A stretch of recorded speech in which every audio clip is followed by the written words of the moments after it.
రాయలసీమకు పారిశ్రామిక సిరి, యువతకు 20 లక్షల ఉద్యోగాలను ఇస్తామన్న హామీని నెరవేర్చే దిశగా ముఖ్యమంత్రి చంద్రబాబు నాయుడు గారు, మంత్రి లోకేష్ గారు చేస్తోన్న కృషి ఫలితంగా రోజుకో దిగ్గజ పారిశ్రామిక సంస్థ రాష్ట్రంలో వెళ్లూనుకుంటోంది. నిన్ననే విశాఖకు కాగ్నిజెంట్ వస్తుందన్న శుభవార్త విన్నాం.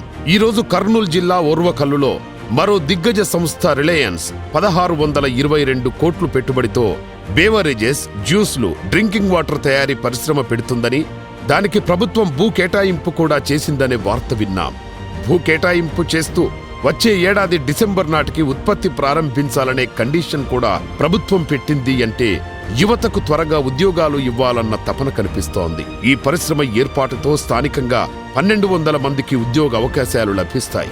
ఇకపోతే ఇప్పటి వరకు రాష్ట్రానికి సాధించిన పరిశ్రమల్లో 43% పరిశ్రమలు, 64% పెట్టుబడులు, 76% ఉద్యోగాలు రాయలసీమకే వెళ్లాయి. ఈ మధ్యనే అనంతపురం జిల్లాలో 22,000 కోట్ల రెవెన్యూ ఎనర్జీ కాంప్లెక్స్ శంకుస్థాపన చేశారు లోకేష్ గారు.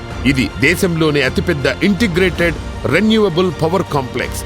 ఇప్పుడు ఈ రిలయన్స్ పరిశ్రమతో యువతకు ఉద్యోగాలే కాదు, ఇది ఫుడ్ ప్రాసెసింగ్ పరిశ్రమ కాబట్టి సీమలోని ఉద్యాన రైతుకు కూడా ఎంతో మేలు జరుగుతుంది. మొత్తం మీద కూటమి ప్రభుత్వ హయాంలో రాయలసీమలో పారిశ్రామిక సిరి నెలకొంది.